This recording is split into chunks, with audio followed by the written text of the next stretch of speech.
robotic rappers, and this year we used an Excel sheet to organize our missions. First, we decided if the mission needs to be pushed, pulled, lifted, or dropped. Then we decided if we need to use the front, back, or both of the motors of the robot.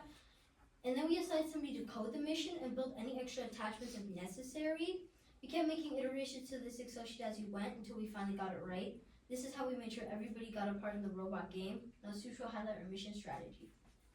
For our mission strategy, first we grouped missions into runs based on what attachments they used and where they were located on the map. Then we ordered these runs based on, again, what attachments they used and the difficulty of these missions. Now Miles will talk about our base model. First, we built Driving Base 1. Driving Base 1 is a simple robot with 2 small motors to drive the robot and 1 large motor for attachments. We did not want to use this robot because it only had 1 large motor for attachments and had no color sensors. Next, Yvonne will talk about Driving Base 3. We have to complete many missions in a small time frame, so we built Driving Base 3. Even though this model still used 1 large motor for attachments, it had a color sensor for alignment. Our model was pretty small, but it had large wheels, but our team decided not to use this model because it was unbalanced due to our large wheels and our attachments, making it difficult to complete the missions efficiently on the board. Now, Preston is going to talk about the advanced driving base. Then we built the advanced driving base with 2 motors for attachments and 2 color sensors for alignment. Although this robot had features that we wanted, it was considerably large on the narrow board, making it difficult to maneuver to the missions. For these reasons, we did not want to use the advanced driving base. Now Varun will show our current base model. This is our base model. It has 2 medium motors to drive and 2 large motors for the attachments. It has 2 color sensors to align to the black and white lines and a touch sensor on top for one of our missions. It has beams in the front and back to align to the walls and panels for easy attachment switching. Now Bhupesh will talk about our attachments. We group missions based on similar attachments.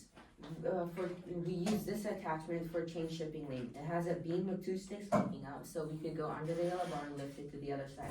We also use this for coral buds, shark, and the seabed sample. Now Preston will talk about the other attachment. We need the attachment facing round back to lift the coral tree. We also use this attachment to raise the mast, move the submersible, and lift the coral buds. Now Varun will show the 3rd attachment. We use this ladder attachment for artificial habitat. We couldn't use this in our actual missions because it weighed down the robot in the front and was very slow. The vertical motion is changed to horizontal motion with the bevel gear down here, and it's changed back to vertical motion up here.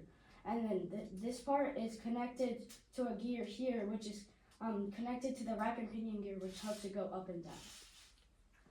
Then we use this attachment for the radar. The bevel gear switches the directions of the gears and it moves the gear train to spin the radar. Now Krithia will talk about our coding. First, we started off with writing the coding algorithm for all the missions. One example is from the chain shipping lanes mission. The alignment starts on the right side, 3 marks on the far left side, then gyro straight for 825 degrees, gyro right spin for 20 degrees, gyro straight for 7.5 centimeters, and then motor C set speed to 100%. We iterated by rebuilding, adjusting, and rerunning the missions many times to get it right. Now Bhupesh will talk about our custom blocks. We use custom blocks in our code. We reuse these blocks for different missions. We use the inbuilt gyro sensor to go straight using seconds and degrees. We also use the gyro sensor to go straight and stop at the black line. Now Miles will go more in detail. 2 other custom blocks we created were gyro pivot and gyro spin. We used gyro spin for spaces on the map where we had very little room to turn, and gyro pivot for spaces on the map where we had a lot of room to turn. These custom blocks helped the coding process to be more streamlined and helped our robot to be way more accurate. Next, Sush will go deeper into our design. So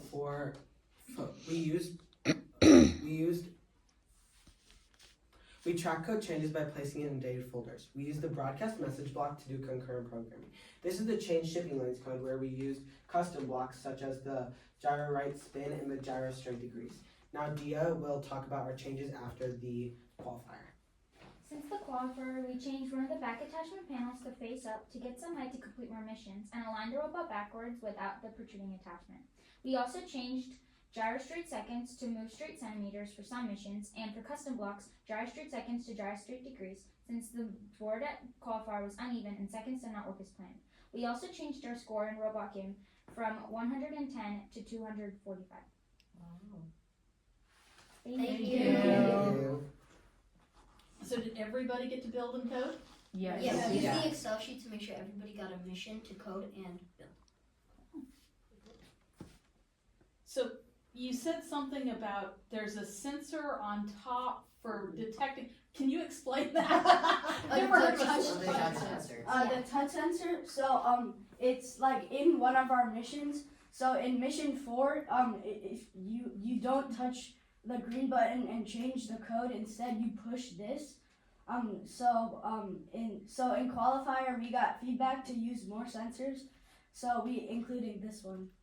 So in 4 we use the green button, but for this it's like 2 parts, so we use this for the second part. Yeah, So how many missions right now you can able to We achieve? We have 8 runs. 8 runs, which is more missions. We have 8 runs, but they all have more missions inside of them. And then like on one of the missions we're using the touch sensors to drop the samples into the research special. So what's been the biggest lesson you've had to learn this season in any part? Oh, like even though our robot could fail to score points on a mission several times, we kept trying until the runs were consistent and became more efficient. Not just not giving up, but also coordination and like communicating with everybody to make sure everybody came to practice and everybody was working together nicely. And along with what Dia said, we also had to coordinate really well during our runs because we had to make sure everyone knew what was happening. Because sometimes, because maybe one of the robot collided with something and one of our runs maybe wouldn't work. Because of that, we would have to communicate really well to make sure the other side knew that, so that we knew what order to run everything in. And also going on with Sush, like when the timer reached a certain point, we would have to maybe like skip a run because we wouldn't have enough time to do them all, and that was another way we'd have to communicate with each other. We had like backup plans in case things didn't go to plan. So how you decide? I think you have the biggest team, but sometimes more head makes the things more complicated. So how you simplify that? So we saw if we tested like each person for like what mission they wanted, but if they were like good at it. So like if they were good at it, they probably got it. And also like so basically everybody got to try most of the missions, and then like whichever one like you wanted or you were good at, and then that was the mission you could try. And since there were a lot of people, we got a little excited and crowded near the table a lot. So we had to like be really specific on who could be at the table, and we had to be careful on who could cross the line at a certain time so that we wouldn't lose precision tokens. So what you guys do for fun when you meet? We get a lot of food. We get a lot of snacks. Food's the driver for most of our But, practice. but also whenever something works, like while we're coding something, like a mission works that hasn't worked much before, we celebrate our achievements. We get really excited with what happens and we celebrate our success. So you are school team. So Yeah. you do work after school, Yeah. After school, and we meet at weekends. Yeah, weekends, some- not and only weekends. weekends, we meet multiple After times a school. week, a lot of times, and we figure stuff out. Yeah. A great part about this team is that if a lot of us hadn't joined, we wouldn't know each other, and Yeah. we made a lot of new good friendships. Mhm. So did you share your idea in your school with your robotics class or somewhere?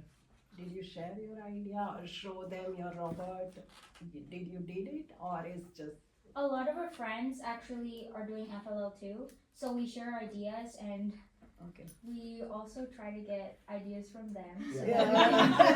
that We also about like the survey and the project, we sent the survey to some of our friends from school. And we try to get input from as many people as possible so that we know that what we're doing is actually right, but so that we're not like messing something So how many try you do with same code and same design it's working or not? How many try you did? How 2 many? times, 3 times? A We've been lot of working times some if it cool- doesn't work, like we want it to be consistent, so we try it like 10 times if we want. Mhm. And if it still doesn't work, we change the code or we change the Yeah. attachment or how the robot is aligned. as For well. example, last night we had practice and my mission where we raised the coral tree. It's sometimes the gears don't click exactly where we want it. It's for that attachment, it's either too high or too low. So